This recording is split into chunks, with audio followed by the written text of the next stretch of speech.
What's going on, you guys? Riley here. Today we're doing a review on a luxury sedan that will do 200 miles per hour. Why you need that, I don't know, but it's pretty cool. So this, ladies and gentlemen, is a 2019 Cadillac CTS-V. 0 to 60 in 3.7 seconds, quarter mile in about 11 and a half or so. And it's a four-door luxury sedan. So today, we're going to take a look at it, take it for a spin, and see what I think about the CTS-V. Now, I guess it was a few years ago now, about a year ago, I did a review on this car's little brother, the ATS-V. Absolutely loved it. That is one of the best cars on the market that you can buy. The only downside to it, it has a twin turbo V6. This here, a supercharged V8.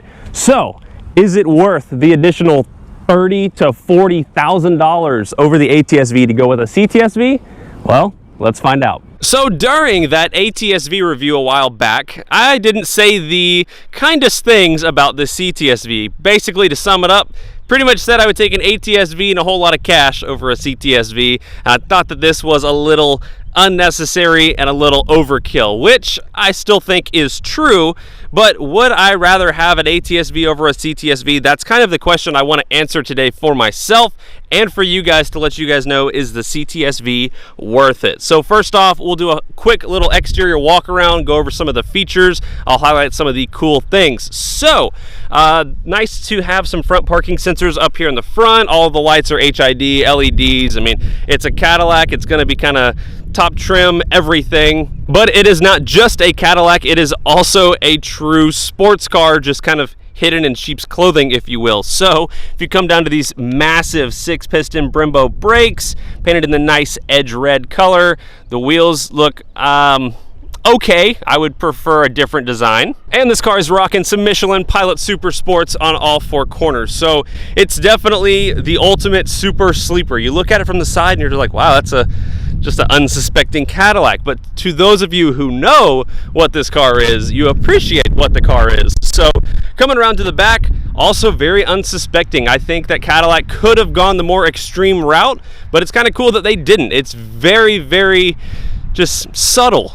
You do have some nice quad exhaust tips down here at the back with the dual mode exhaust, so we'll take a listen to that.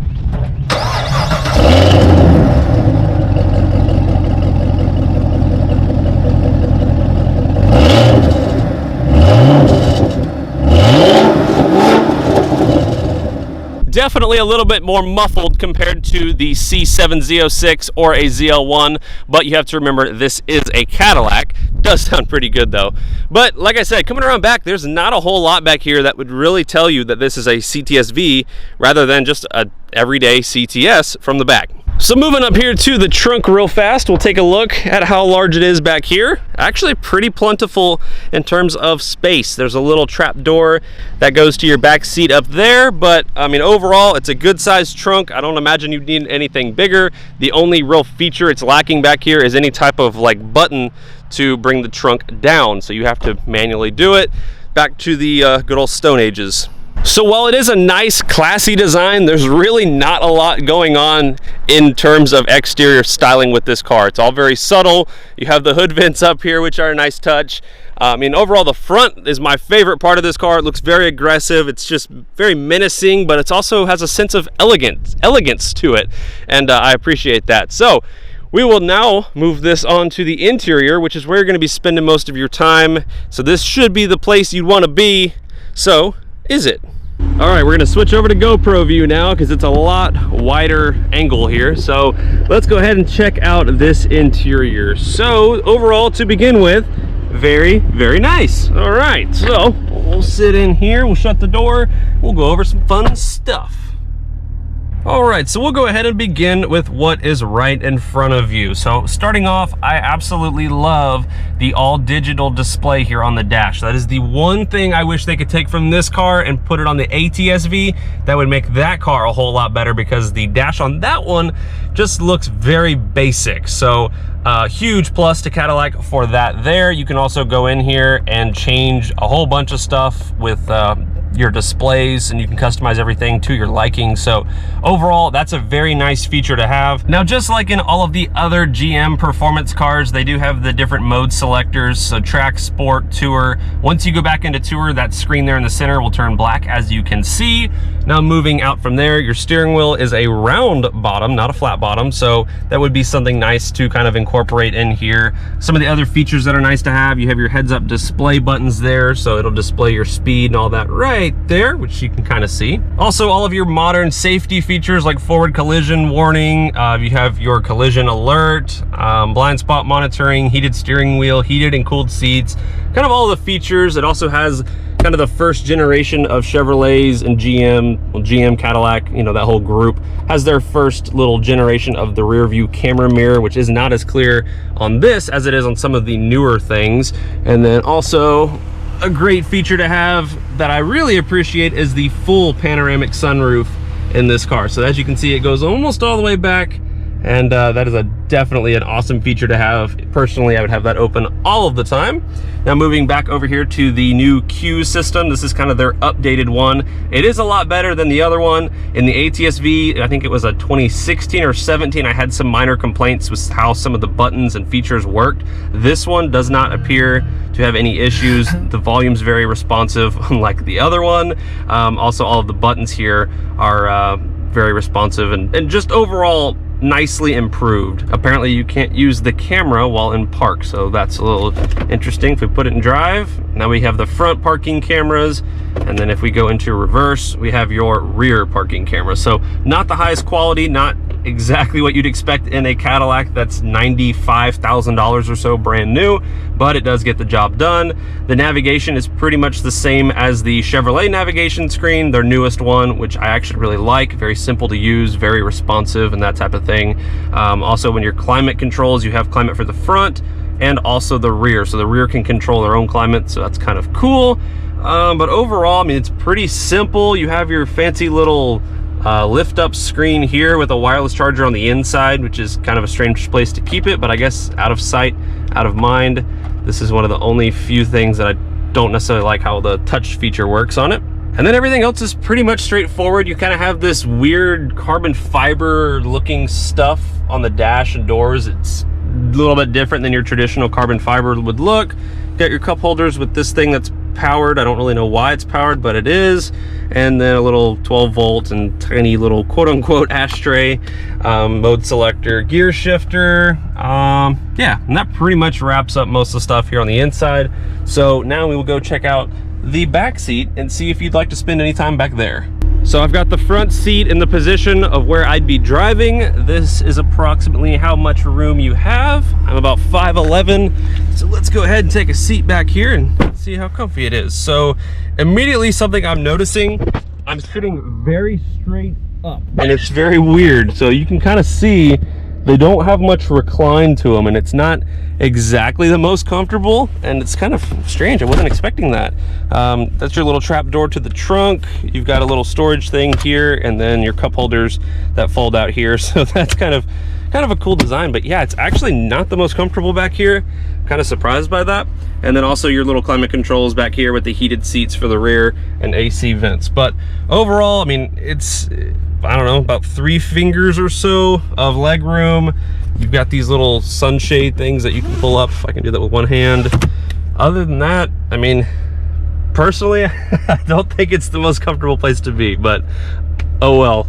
This is probably the #1 feature that I'm kind of disappointed with on this car, is that the back seat's really not as big as I was thinking it was going to be, which is weird because that's the first time I've sat back there. So that kind of let me down a little bit. But something that will not let me down is under the hood up here in the front, which is a good old supercharged 6.2 liter LT4, same engine from the Z06 Corvettes, the C7 Z06, and also the 6th generation ZL1 Camaros. So in this trim with the Cadillac, they dumb it down about 10 horsepower to 640 horsepower and 630 pound-feet of torque. Still plenty of power, just the engine tuning's a little bit different for the Cadillac versus the, you know, more hardcore performance versions in the Chevrolets. Nice little strut tower brace up here in the front. Car weighs in about 4,200 pounds or so. So It's not quite as heavy as a Hellcat, so that's a added bonus, but definitely does have some weight to it. So that is kind of your brief overview of the good old CTS-V. So now I think we should go ahead and see how it drives and see if this thing is really worth almost $100,000. So before we get going with the driving portion of this review, I just found the window sticker of this car in the glove box.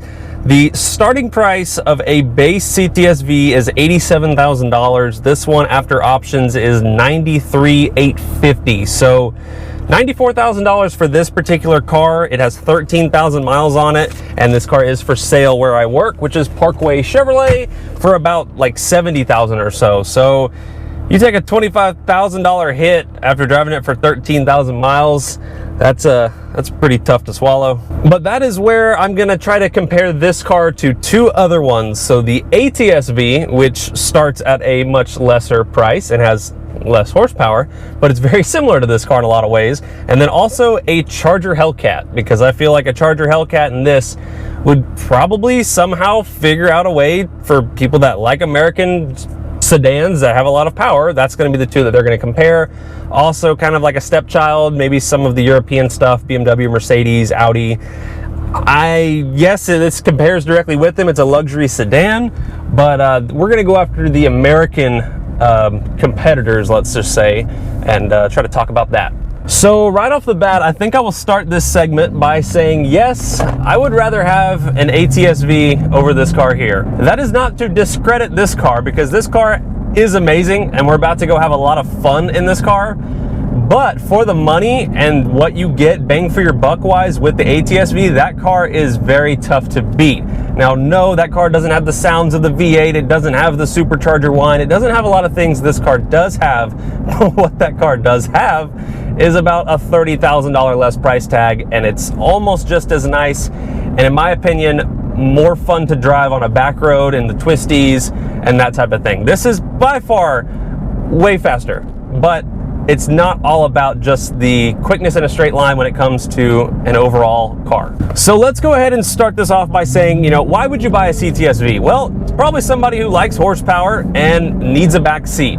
The back seat isn't the most usable in this car. I was not comfortable in there. I felt like I sat very just straight up. I couldn't get comfortable. I've sat in a lot of Charger back seats. The Charger back seat's way more comfortable. So for that reason alone, it's kind of a little like, you know, why do it unless you just like the look of the CTS-V and it's only going to be you in the driver's seat. I just thought it was weird sitting back there. I just couldn't get comfortable. Not only that, but the sheer price tag of these things, my goodness, they are quite expensive. Now, yes, you can find some used ones with more miles and that are a little bit older for like in the 50s or so. For $50,000, this is a really good bargain. That's a great price, but most of them, especially new, are going to be a lot more than that. And for that, I just can't necessarily justify spending that much money on this car. So going into this corner here, I've got everything in touring mode. We're just kind of relaxing to go ahead and start this video off. You do feel the weight. It's a heavy car and there's no getting around physics. So I just think if you're gonna go the route of buying a big four-door sedan, there's some other really good options out there. I really love the C63 and E63 AMGs from Mercedes. BMW has some good options, Audi, but the ATS-V is kind of the car I keep going back to, and yeah, you miss out on the sound. If they would have put just a naturally aspirated LT1, which is the same engine found in the SS Camaro or the Stingray Corvette, put a base just LT1 engine in that car, it would have been perfect, and I would buy one because they're super comfortable. You know, the saying, it rides like a Cadillac. Well, it rides like a Cadillac. They're very, very comfortable. Now, yes, I realize I'm probably being a little bit too harsh on this car, but I'm being harsh about practical things. And if you're gonna buy an impractical car, buy a Corvette or just something that you can go out and have fun with. This is supposed to be a practical car, and the practical things about it aren't practical. So that's why I think I'm having a hard time justifying spending this much money on a car that is designed to do the things that it does. It's not to say that this car is bad, because as you can see, we're about to put this thing into the track mode and we are going to give it a little gas.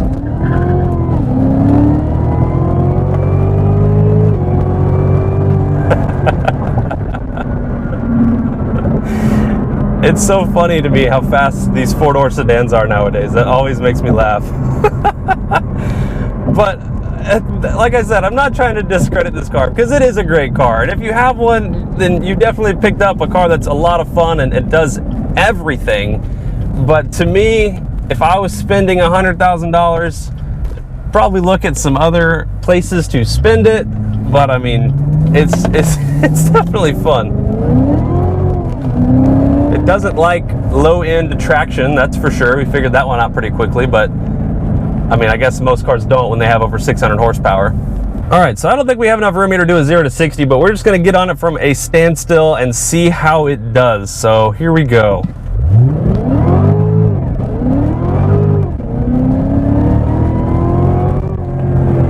Yeah, plenty of room for a 0 to 60, but not so much in the traction department. It is a fun car though. So now we're gonna give these paddle shifters a try. Now this is the 8-speed automatic transmission that General Motors uses on a lot of their performance cars. It is a good transmission. I will not say that it's great, but it is good. So let's go ahead and test out the paddle responsiveness and just how crisp these shifts are.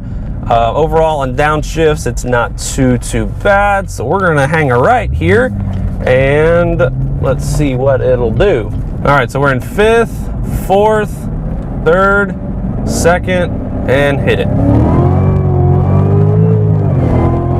Yeah, there's a delay in the very higher upper RPMs when you hit the upshift. There's just a little bit of a delay. It works really good in any other situation. Like right now, if we're just cruising, it's actually, that's pretty slow. Yeah, I mean, it's just not the quickest, and I wish it was, because oh man, you guys, it's just not the quickest shifting transmission. Back in that same corner we were at earlier, I'm in track mode now, so the suspension's a lot firmer. I mean, it does handle pretty good considering the size. And there's still plenty of torque. I mean, that was 5th gear, just getting onto it a little bit. I mean, it's quick. Just the shifts are not the quickest. There's just like a little bit of laziness to it. And I guess maybe it's because it's a Cadillac and it's supposed to be like luxury and refinement and stuff, but it's also the high performance Cadillac that's supposed to be like mind-blowing and crazy and make you feel like, yeah, America. But I don't know. I will say something cool about this car though. If you have it in paddle shifting mode, you hold down on the left paddle, it'll go ahead and drop you to the most desired gear, which is 2nd gear, and then you can just get on it and it's just ready. But as soon as you get above 6,000 RPM, the red line's at 6,500 in this car, it just has a little bit of a lag and a laziness to it, and that is the time when you need it to be responsive, and it's just not. Let's see here. Okay, so if you shift before 6, that was actually pretty quick. We're gonna give this thing one more shot here, and we're gonna see how it does. Paddle shifting from 2nd gear, so we get some traction. Just gonna roll into it.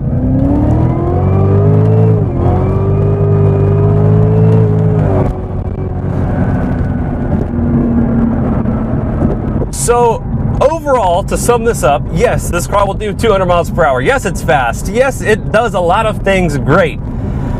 But no, it does not completely win me over. If anything, this actually makes me appreciate the ATS-V even more. The ATS-V is a little bit lighter on its feet, more nimble, still plenty quick, honestly. I mean, I can't remember the exact horsepower off the top of my head. I think it was like 460, 470, somewhere in that range, which is plenty for like 99% of people. You really don't need 640 horsepower. I just think for where that car is priced, it's too good to justify the extra jump to this. Yes, I wish that car had a V8, but such is life. It's 2020 now. There's fast cars out there with 4 cylinders and 6 cylinders. We just have to accept it. It's a great car, just not personally for me, which is really, really tough for me to say because I love everything this car stands for. I love the luxury feel. I love fast 4-door sedans. I should love this car. And for some reason, I don't know, something just not working for me. But I hope you guys have enjoyed this review. Maybe it's opened your eyes a little bit to some of the downsides with this car. Still has a ton of upsides, don't get me wrong. I still love the car. Anytime I see one out on the road, I'm like, ooh, that's a nice CTS-V. Personally wouldn't spend the money for one, just sharing my true opinions and my true thoughts. Maybe it's opened your eyes up a little bit. Maybe you still love the CTS-V, and it's a great car. But I hope you guys have enjoyed this review. I know I was a little bit harsher on this car than I typically am. I don't exactly know why. Maybe I just woke up on the wrong side of the bed this morning. Maybe this car just doesn't sit well with me. I don't know what it is. But personally, if I was going to be spending the money, I'd look at some other options. But with all of that being said, shameless plug here, if you do in fact want to buy this car, I would be happy to sell it to you. It is for sale at Parkway Chevrolet, where I work. It is a great car, just being honest. I would look for something different. But at least I keep it real. But thank you guys for watching this video. Hopefully you enjoyed it, and I will see you guys in the next one. Take it easy.